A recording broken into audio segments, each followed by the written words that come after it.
اللہ سے ڈرو۔ پہلی بات تو یہ ہے کہ اللہ پاک نے کتنے اچھے اور کتنے پیارے نام سے ہم امت محمدیہ کو بلایا کہ اے ایمان والو، تاریخ کی کتاب اٹھا کر دیکھ لو، آگے جتنے بھی اللہ کے پیارے نبی تشریف لائے ان کی امتیں بھی آئی، لیکن کسی کو مومن کہہ کر نہیں پکارا۔ یا ایھا المسکین، یا ایھا الفقراء، یہ القاب سے پکارا گیا کہ اے مسکینوں، اے فقیروں، یہ القاب سے ان امتوں کو پکارا گیا۔ ارے وہ امت خوش نصیب ہے جنہیں مومن کہہ کر کے پکارا، اور وہ امت ہے امت محمدیہ۔ ہم خوش نصیب ہیں کہ ہم اس امت میں پیدا ہوئے ہیں کہ جن کو قرآن پاک میں اللہ پاک نے جگہ جگہ پر کہا اے ایمان والو، اے ایمان والو، جس طرح اپنے رسول کو پکارا، کبھی یا ایھا الرسول کہہ کر کے میرے آقا کو رب نے پکارا، وہ کائنات کا رب ہو کر کس انداز سے پکار رہا ہے، کبھی یاسین کہتا ہے تو کبھی طٰہٰ کہتا ہے تو کبھی مزمل و کبھی مدثر کہتا ہے تو کبھی یا ایھا النبی تو کبھی یا ایھا الرسول کہتا ہے، کبھی یا محمد کہہ کر کے رب نے نہیں پکارا، کبھی نام لے کر کے نہیں پکارا، اور یہ بتا دیا کہ محبوب جس طریقے سے بڑے اونچے نام سے میں نے تجھے پکارا ہے اسی طریقے سے تیرے امت کو بھی پکاروں گا۔ یا ایھا المؤمن کہہ کر کے اللہ پاک نے مخاطب کیا، ہم امتوں سے مخاطب کیا یا ایھا المومن کہہ کر کے۔ اے پیارے آقا علیہ السلام کے پیارے دیوانوں، بڑی خوش نصیبی ہے ہماری کہ ہمیں بڑے اونچے لقب اور اونچے نام سے ہمیں پکارا گیا۔ ایک مطلب تو یہ نکل گیا۔ اب اے ایمان والو، اللہ سے ڈرو، بے شک اللہ سے ڈرنا چاہیے۔ آپ سب مجھے بتاؤ اللہ سے ڈرنا چاہیے کیا؟ آپ سب کو بھروسہ بھی ہے اللہ کیا کر سکتا ہے؟ ایک سوال ہے صرف، اللہ کیا کر سکتا ہے؟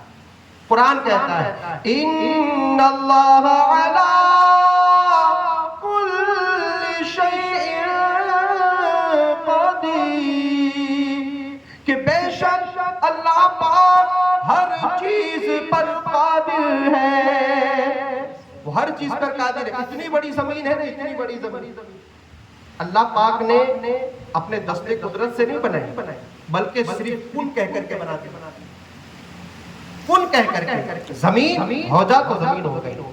اتنا بڑا آسمان بغیر کمبے کے، ساتواں آسمان، اللہ پاک نے کہا آسمان بن جا، آسمان بن گیا۔ وہ کیا نہیں کر سکتا؟ ہماری زمین کو پلٹ نہیں سکتا؟ پلٹ سکتا ہے۔ وہ ہمارے ہاتھ پیر روک نہیں سکتا؟ ضرور روک سکتا ہے۔ وہ ہماری آنکھیں نہیں چھین سکتا؟ دور دور تک ہمارے دیکھنے کی طاقت ہے، کیا وہ روشنی نہیں چھین سکتا؟ وہ ہر چیز کر سکتا ہے، لیکن یہ اس کی رحمتیں ہیں، یہ اپنے اوپر نوازشیں ہیں۔ تو اس رب سے ڈرنا چاہیے جو سب کچھ کر سکتا ہے۔ ہم گناہ کرتے ہیں تو لوگوں سے تو ضرور ڈرتے ہیں، لیکن رب سے نہیں ڈرتے۔ ارے بھائی بندہ کیا بگاڑ لے گا؟ ارے چلو بھائی ایک مثال دوں، بھائی مجھے گناہ کرتے کرتے امام صاحب نے پکڑ لیا، امام صاحب میرا کیا بگاڑ لے گا؟ کیا کریں گے بھائی؟ دو لوگوں کو باتیں بتائیں گے کہ بھائی وہ فلاں مولانا ہے یوں کرتے ہیں، کیا کریں گے لوگ؟ تھوڑی دیر کے لیے باتیں کریں گے، چرچا کریں گے، 10-15 منٹ بات ہوگی، بات ختم۔ نہ وہ مجھے مارنے آئیں گے، نہ وہ کچھ کر سکے، کچھ بھی نہیں ہوگا۔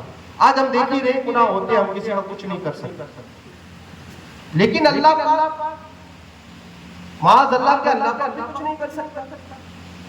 یہ وہی میرا رب ہے کہ جس نے طوفان نوح میں ساری کائنات کو غرق کر دیا، ساری کائنات غرق ہو گئی، بچے صرف وہی جو حضرت نوح علیہ السلام کی کشتی میں موجود تھے۔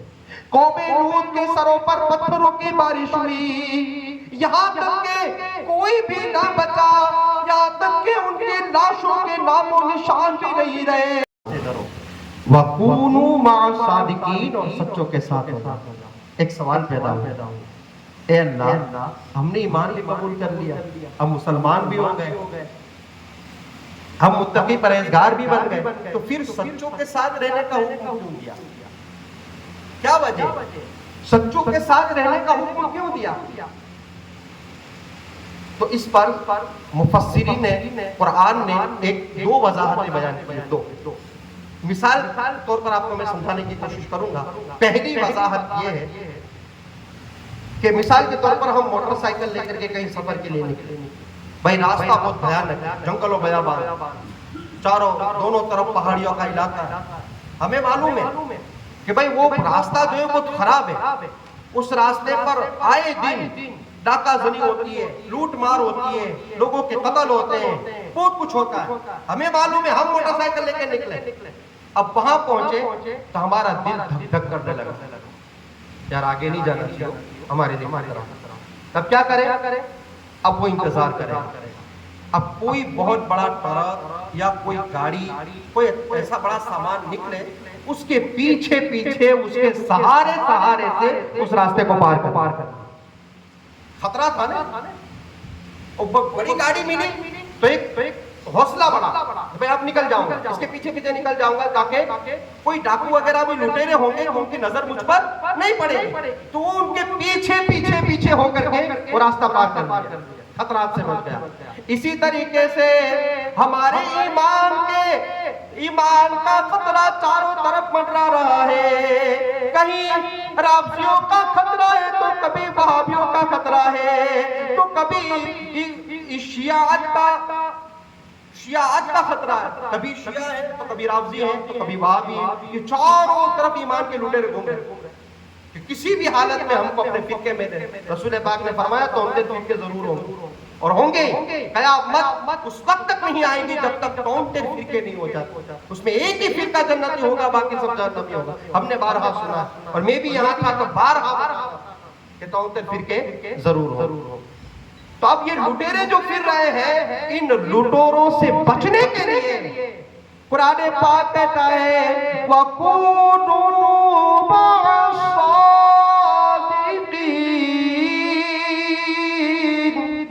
کہ اگر تجھے تیرے ایمان کا خطرہ لگے، اگر تجھے لگے کہ تیرا ایمان جا رہا ہے تو دوڑ کے چلے جانا بغداد کی نگری میں، اور بغداد کے ان پگتھیوں پر جا کر گر جانا اور وہ سے پاک کو پکار لینا، تیرا ایمان بچ جائے گا، تیرا ایمان بچ جائے گا۔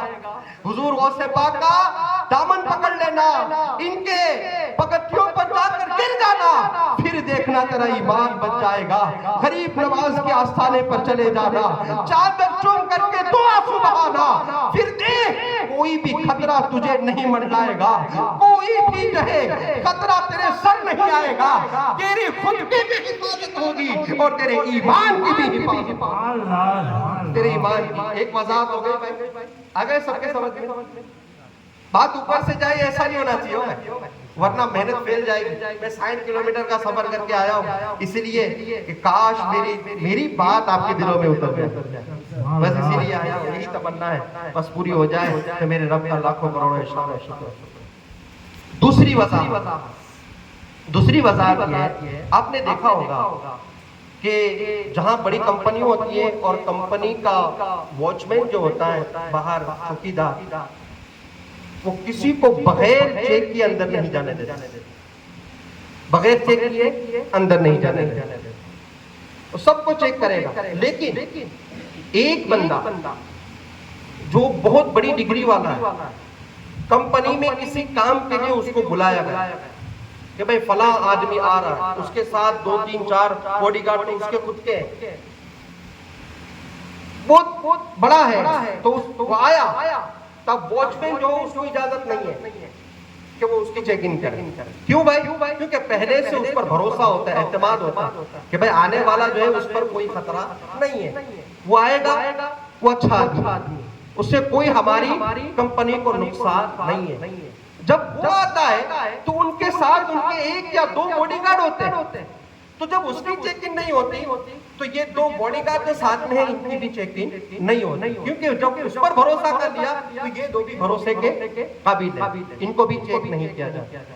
یہی مفسرین اکرام فرماتے ہیں کہ اے ایمان والو سچوں کے ساتھ ہو جاؤ، جب قیامت کا میدان برپا ہوگا، لوگ جنت الفردوس میں جا رہے ہوں گے، وہاں فرشتے جنت کے دروازوں پر کھڑے ہوں گے، لوگ جا رہے ہوں گے، ہم بھی حضور غوث پاک کی ہم نے محفل بنائی ہے، حضور غوث پاک کے فرامین پر ہم نے عمل کیا ہے، حضور غوث پاک کی نیاز ہم نے بنائی ہے، حضور غریب نواز کی چھٹی ہم نے بنائی ہے، 12 ربیع النور کا جلوس ہم نے نکالا ہے، ہم نے دن منائے ہیں، ان بزرگان دن کو ہم نے یاد کیا ہے، تو گویا قیامت کا دن ہوگا تو جس طرح وہ ایک افسر جو بڑا جس کی چیکنگ نہیں کی جاتی اس کے ساتھ جو اس کے باڈی گارڈ ہوتے ہیں، اسی طریقے سے ہم حضور غوث پاک کے دامن کو تھام لیں گے، ہم غریب نواز کے دامن کو تھام لیں گے، ہم نظام الدین اولیاء کے دامن کو تھام لیں گے۔ جب ان کے دامن کو تھام لیں گے تو جس طرح فرشتے غوث پاک کو پکڑ کر کے نہیں پوچھیں گے،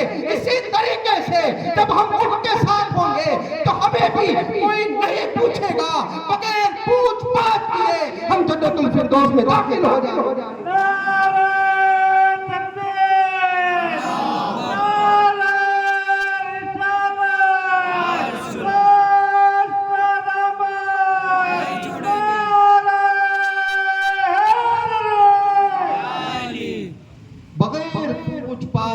ہم جنت الفردوس میں داخل ہو جائیں۔ آیت پاک سمجھ میں آگئے؟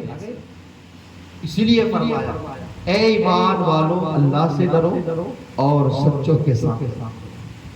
سچے کون ہیں؟ جتنے بھی اللہ والے ہیں، جتنے بھی اللہ کے ولی ہیں، اللہ کے ولی آج اللہ والے ہمارے درمیان موجود ہیں، اس سے پہلے صحابہ کرام تھے، تابعین تھے، تبع تابعین تھے، انبیاء کرام علیہ السلام تھے، وہ تمام کے تمام سچے تھے۔ آج کے انبیاء کرام وہ بھی سچے، ان میں سے ولیوں کے سردار شہنشاہ بغداد، قطب الاقطاب، شیخ المشائخ، سردار اولیاء حضور غوث الاعظم دستگیر بھی شامل ہیں۔ وہ تو ولیوں کے سردار ہیں، وہ تو ولیوں کے سردار ہیں۔ حضور اعلیٰ حضرت سے پوچھے حضور بتاؤ تو صحیح حضور غوث پاک کی شان میں، اب یہاں سے حضور غوث پاک کی شان شروع ہو رہی۔ ابھی تک ہم قرآن پاک کی فضیلت سن رہے تھے، قرآن پاک کی تفسیر سن رہے تھے، اب ہم آئے بیان پر، اصل بیان پر۔ حضور غوث پاک کی شان حضور اعلیٰ حضرت بیان کریں، کیا 3 اشعار کے اندر بیان کیا، اور اسی اشعار پر مجھے بیان کرنا ہے۔ آیت پاک کی تو وضاحت کر دی، اب اشعار پر مجھے بیان کرنا۔ آئیے وہ اشعار سنتے ہیں، آپ نے 12 سنے، وہ اشعار کوئی نئے نہیں، جنے اشعار ہیں، آپ نے اپنے امام صاحب سے بھی سنے ہوں گے، لیکن اس اشعار کو میں وضاحت کے ساتھ آپ کو بتاؤں گا کیا شان لکھی یار، کیسے نصیب ہے، ایسے کہا کہ ہمارے نصیب کہ ہم کو ملا اللہ کا بھی، اللہ کے دونوں محبوب، محبوب اول جناب محمد رسول اللہ اور محبوب ثانی حضور غوث الاعظم دستگیر۔ یار ایسے کہاں تھے ہمارے نصیب تھے بھائی، ہمارے نصیب ایسے کہ ہم کو دو سردار ملے، کوئی غلام نہیں ملا، سردار ملے، نبی ملے تو وہ بھی نبیوں کے سردار، اور ولی ملے تو وہ ولیوں کے سردار۔ بہت بڑے قسمت ہمارے، بہت بڑے نصیب ہے، لیکن ہم نے اپنے نصیب کو ہی بلا دیا، ہم نے اپنی قسمت کو ہی بلا دیا، ہم ہمیشہ اپنا ہی رونا روتے ہیں۔ خیر، حضور اعلیٰ حضرت حضور غوث پاک کی شان اور عظمت بیان کرتے ہوئے ارشاد فرماتے واہ کیا مرتبہ اے غوث بلا تیرا۔ آواز برابر نہیں ہے، جو کہ آپ سبحان اللہ زوروں سے کہیں گے تو بات آگے بڑھے گی، ورنہ وآخر دعوانا ان الحمدللہ ہو جائے گا۔ اپنے ساؤ چکے جے، ساؤ کلیئر سبحان اللہ زور سے کہیں گے بھائی آپ کے لیے درخت لگتا ہے جنت میں، بھائی دوسرا کہیں نہ ملے تو کہیں نہیں، تخت نہ ملے تو کہیں نہیں، کھانے کا اچھا نہ ملے تو کہیں نہیں، خالی جنت کے اندر جھاڑوا مل جائے تو سائے میں بیٹھنے سے ہوئے گا، خالی درخت مل جائے تو بیٹھنے سے ہوئے گا. دنیا کے جھاڑوے میں ایسی ٹھنڈی ٹھنڈی ہوا ہوتی ہے تو یہ تو جنت کا جھاڑوا ہے، کیسی ٹھنڈی ہوا ہوتی ہوئی. پچھی اللہ پاک کو رحم آ گیا کچھ ملے گا بھی بھائی، بہت کچھ ملے گا، لیکن جنت میں گھسے تو کریں اندر. آپ سبحان اللہ کہیں گے تو آپ کے نام کا جنت کے اندر درخت لگے گا. تو کہیں گے نا سبحان اللہ، کہہ دے زور سے سبحان اللہ. ماشاء اللہ. تو باغ کا مرتبہ اے غوث ہے بالا تیرا، اونچے اونچوں کے سروں سے قدم اعلیٰ تیرا.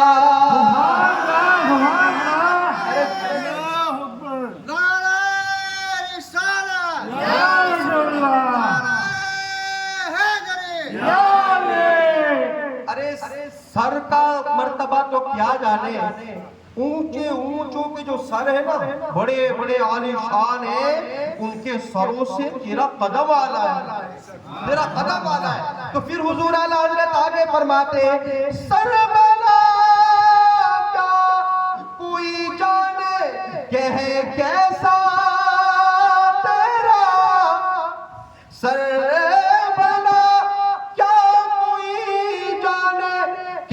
کیسا تیرا، اولیاء ملتے ہیں آنکھیں وہ ہے تلوہ تیرا. حضور رزق اللہ صاحب بابا جب ہم وہاں جاتے ہیں تو ایسا لگتا ہے کہ جنت کی نگری میں گھسے ہیں، ایسا لگتا ہے کہ جنت کا ٹکڑا ہے اور ہم اس میں گئے ہیں. اللہ پاک کی رحمتیں برستی ہیں، لیکن یہ وہی رزق اللہ شاہ بابا ہے کہ جو حضور غوث پاک کے طلبوں پر اپنی آنکھیں رگڑتے ہوں گے. یہی میرا ولد سرزمین کے حاجی بابا ہے، حضرت جعفر و مظفر بابا ہے، بھائی ماہ کی درگاہ ہے، جتنے بھی ولی ہیں، یہاں تک کہ شہنشاہ ہندوستان عطائے رسول حضور خواجہ غریب نواز بھی ہے. ارے سارے ہندوستان کے وہ شہنشاہ ہیں، وہ سارے ہندوستان کے مالک ہیں، سارے ہندوستان کے ولیوں کے سردار ہیں. لیکن یہ وہی غریب نواز ہے کہ جب حضور غوث پاک نے کہا تھا قدمی ہادی علی رقبتی کل ولی اللہ، یہ میرا قدم تمام ولیوں کی گردنوں پر ہے، تو اس وقت حضور غریب نواز جنگل و بیابان میں تھے، اس وقت پہاڑ کی چوٹی پر تھے.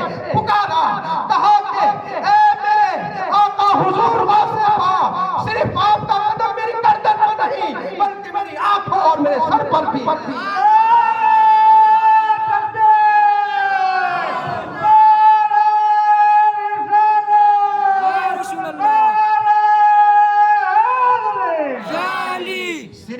گردن پر نہیں بلکہ آنکھوں اور سر پر بھی ہے. تبھی بریلی کا شہنشاہ پکار اٹھا سر بلا کیا کوئی جانے کہ ہے کیسا تیرا، اولیاء ملتے ہیں آنکھیں وہ ہے تلوہ تیرا. آگے بھائی 2 اشعار ہوئے، ابھی تیسرا واقعہ ہے. 2 اشعار سمجھ میں آگئے؟ میرے پیر حضور غوث پاک کی شان کیا ہے. ابھی تو واقعی آئے نہیں ہے، ابھی تفسیر ہوئی قرآن کی اور ابھی صرف اشعار پڑھنا چلیے، ابھی واقعے تو آئے نہیں ہے. شاید لگتا ہے واقعی آئیں گے تو ہماری نیند تو کہاں بھی جائے گی، ہماری نیند تو یا 12 کیا یا 2 بھی بج جائیں گے پتہ نہیں چلے گا، ہے نا؟ الحمدللہ. مجھے معلوم ہے بھائی، میں نے آپ کے یہاں 1 سال گزارا ہے، میں پھر کہیں بھی ہو مزہ یاد ہے یار. کتنی بھی پڑھو نہیں، 1 گھنٹہ پڑھو، 1.25 گھنٹہ پڑھو. محرم میں کبھی کبھار مجھ سے 45 منٹ 50 منٹ 55 منٹ ہو جاوے نا تو بھائی دھیمے دھیمے آوے. اپنے سمجھ جانا چاہیے کہ کل 70 منٹ ہونی چاہیے، 80 منٹ ہونے کے بعد اس سے کم نہیں. ماشاءاللہ. اب تیسرا شعر باقی ہے. حضور غوث پاک ابھی دنیا میں تشریف نہیں لائے. آپ کے ڈنکے بج رہے ہیں، دنیا میں تشریف نہیں لائے. حضور اعلیٰ حضرت نے وہی اشعار میں یہی کہا. حضرت پہلے ایک واقعہ سنے تھے، پھر اس کے بعد اشعار سنیں گے نا تو اشعار ایک دم ذہن میں بیٹھ جائے گا. یہاں واقعی میرے پیر حضور غوث پاک کی شان کیا. حضرت جنید بغدادی، حضرت جنید بغدادی، آپ بخوبی جانتے ہیں حضرت جنید بغدادی اللہ پاک کے بڑے پائے کے بزرگ ہیں، اور حضور غوث پاک سے 600 سال پہلے کے ولی. حضور غوث پاک نہیں آئے تھے، اس سے 600 سال پہلے کے ولی. آپ ایک دن جمعہ میں خطبہ دے رہے ہیں. اب جمعہ میں خطبہ آپ دے رہے ہیں، اب آپ بخوبی جانتے ہیں جمعہ کا خطبہ کیسا ہوتا ہے. جمعہ میں دونوں خطبوں کے درمیان دعا. دیکھو یہ بات بھی بتا دوں تاکہ آپ کی زندگی میں آپ کو کام آئے. جب بھی آپ جمعہ کی نماز پڑھنے آئے یہ طریقہ اپنا ہے. جمعہ کی نماز میں جو خطبے ہیں، ان دو خطبوں کے درمیان میں دعا کی قبولیت کا وقت ہے. دونوں خطبوں کے درمیان دعائیں قبول ہوتی ہیں. لیکن دعا کس طرح کرنا ہے؟ نہ ہاتھ اٹھا کر کرنا ہے، نہ لبوں کو ہلا کر کرنا ہے. بس دل ہی دل میں دعا کرنا. ہاتھ تمہارے اسی جگہ رہنے چاہیے جس طرح خطبے میں رہتے ہیں، نہ لب ہلانے اور نہ ہاتھ اٹھانے. بس دل ہی دل میں دعا کرنی ہے. جو بھی دعا ہو، نیک جائز مقاصد جو بھی ہو، دعا کرنی ہے. دعا انشاءاللہ قبول ہو. خطبے کا یہ خاموشی فرض ہے، یعنی بالکل خاموش رہنا، کوئی آواز نہیں کرنی. لیکن بغداد کی جامع مسجد میں حضور جنید بغدادی رحمت اللہ تعالی علیہ خطبہ دے رہے ہیں، اور خطبہ دیتے دیتے آپ کی زبان پاک سے نکلا آپ کی زبان پاک سے نکلا کہ میں اپنا سر خم کر رہا ہوں. میں اپنا سر خم کر رہا ہوں. صرف گردن پر نہیں بلکہ میرے سر پر بھی آپ کا قدم ہے. یہ خطبے کے درمیان میں کہا. ہاں بھائی، خطبے کے درمیان میں کہا تو میرے جیسے علی بھائی جیسے بیٹھے ہوں گے، پوچھنا تو پڑے گا بھائی آئے واسطے ہوا. خطبے میں ایک خطبہ ہونا چاہیے الحمدللہ رب العالمین والصلاۃ والسلام علی سید المرسلین اما بعد. وہی خطبہ ہے اللہ اور اس کے رسول کی تعریف. اس کے اندر آج چیز کا سی ہو گیا، آج کچھ الگ ہو گیا. کیا بات ہے؟ مریدوں نے پوچھا حضور کیا بات ہے؟ آج کچھ نیا لگا، بتا دیجیے. حضرت جنید بغدادی رحمت اللہ تعالیٰ علیہ فرماتے کہ واقعی میں نے اپنی زبان سے یہ الفاظ کہے ہیں. کہا حضور کیوں کہے؟ کہا کہ میں خطبہ دیتے دیتے عالم کشف میں چلا گیا. کس میں چلا گیا؟ عالم کشف میں. اللہ والے جو ہے نا وہ نگاہیں بند کرتے ہیں نا تو پھر عرش اعظم کو بھی دیکھ لیں. یہ ان کا کیا ہے؟ عالم کشف ہے. کشف جب وہ آنکھیں بند کریں تو ان کی دل کی آنکھیں کھل جاتی ہیں. آپ فرماتے ہیں کہ میں جب عالم کشف میں گیا تو میں نے سنا کہ 5ویں صدی میں شہزادہ رسول اللہ جس کا نام شیخ عبد القادر جیلانی ہوگا، اور وہ اعلان کرے گا قدمی ہذہ علی رقبتی کل ولی اللہ، کہ میرا یہ قدم تمام ولیوں کی گردنوں پر ہے. جب وہ اعلان کریں گے تو تمام کے تمام ولی اپنا سر جھکا لیں گے. آپ نے یہ بات بیان کی کہ تمام کے تمام اپنا سر جھکا لیں گے. آپ فرماتے ہیں کہ میں نے دل میں سوچا. کیا سوچا؟ کون فرما رہے ہیں؟ حضرت جنید بغدادی فرماتے ہیں میں نے سوچا. وہ تو ان کے زمانے میں ہوں گے. کیا سوچا؟ صرف یہ ان کے زمانے میں ہوں گے نا، اس وقت ہم تو نہیں ہوں گے. تو پھر ہمیں اپنے سر اپنے کاندھوں پر ان کا قدم رکھنے کی کوئی ضرورت نہیں. صرف اتنا کہا کہ وہ یہ ان کے زمانے ہوگا، اپنے زمانے میں تو نہیں ہوگا. کہنے کا مقصد یہی ہوا کہ ہم تو زمانے میں ہوں گے نہیں. حضرت جنید بغدادی فرماتے کہ بس میں نے اتنا کہا، عالم کشف میں نے رب قدیر کا قہر اور غضب دیکھا. اللہ کا میں نے قہر دیکھا، اللہ کا میں نے غضب دیکھا، اللہ کو ناراض ہوتے میں نے دیکھا. تو جیسے میں نے رب کو ناراض ہوتے دیکھا میں سمجھ گیا کہ یہ عبد القادر جیلانی کوئی چھوٹی ہستی نہیں ہے، بلکہ ہو سکتا ہے یہ اللہ پاک کا محبوب بندہ ہے، یہ اللہ پاک کا محبوب بندہ ہے. تو آپ فرماتے ہیں فوراً میں نے خطبے کو بند کر کے لگے فوراً میں نے اپنا سر جھکایا، کہا صرف میری گردن پر نہیں بلکہ میرے سر پر بھی حضور غوث پاک کا قدم ہوگا، حضور غوث پاک کا قدم ہوگا، میرے سر پر بھی ہوگا۔ آپ یہ فرماتے ہیں اللہ ابھی حضور غوث پاک تشریف نہیں لائے ہو، ابھی آئے نہیں ہیں، لیکن چرچے کہاں ہو رہے ہیں؟ اللہ اللہ، عرش اعظم پر چرچے ہو رہے ہیں، کائنات کا رب چرچا کروا رہا ہے، فرشتے چرچے کر رہے ہیں کہ 5ویں صدی کے اندر ایک شخصیت تشریف لائے گی اور اس شخصیت کا نام حضور غوث الاعظم دستگیر ہے۔ ابھی اشعار نہیں بول رہا، ابھی ایک واقعہ بڑا پیارا واقعہ ہے، سبحان اللہ، یہیں تک نہیں، اب یہ چلو اشعار بتا ہی دیتا ہوں، پھر اس کے بعد انشاءاللہ واپس یہ واقعہ بیان ہے، بڑا پیارا ہے یہ واقعہ جو بیان کیا، یہ حضور غوث پاک کی ولادت کے پہلے کا، آپ ابھی تشریف نہیں لائے تو حضور اعلیٰ حضرت فرماتے ہیں آپ ان اشعار میں، جو ولی قبل تھے یا بعد ہوئے یا ہوں گے، جو ولی قبل تھے یا بعد ہوئے یا ہوں گے، سب ادب رکھتے ہیں میرے آقا تیرا، سب ادب رکھتے میرے آقا تیرا، کہ جو ولی پہلے ہو چکے وہ بھی ادب رکھتے ہیں، جو اس وقت ہوں گے وہ بھی ادب رکھتے ہیں، اور جتنے قیامت تلک آئیں گے وہ سب کے سب حضور غوث پاک کا ادب کریں۔ یہاں تک کوئی ولایت ملتی نہیں ہے اس وقت تک ولایت نہیں ملتی جب تک کہ پرمیشن حضور غوث پاک کی نہ ملے، پرمیشن حضور غوث پاک کی نہ مل جائے تب تک کہ ولایت نہیں ملتی۔ حضرت محمد کاکیس رحمت اللہ تعالیٰ، وہ بھی بہت بڑے پائے کے بزرگ ہیں، کتنے بڑے بزرگ ہیں، پہلے ہم ان کی عظمت کو بیان سنیں اور پھر اس کے بعد حضور غوث پاک کی عظمتوں کو سنیں گے نا تو ہمیں پتا چل جائے گا کہ جب اتنی بڑی ذات کی جس ذات کا ذکر پیارے آقا کرتے ہو پھر وہ اپنی زبان سے حضور غوث پاک کا ذکر کرے تو حضور غوث پاک کے عالم اور ان کی شان کا عالم کیا ہو۔ تو یہ حضرت محمد کاکیس رحمت اللہ تعالیٰ، آپ عراق کے سردار اولیاء میں سے تھے، کس میں سے تھے؟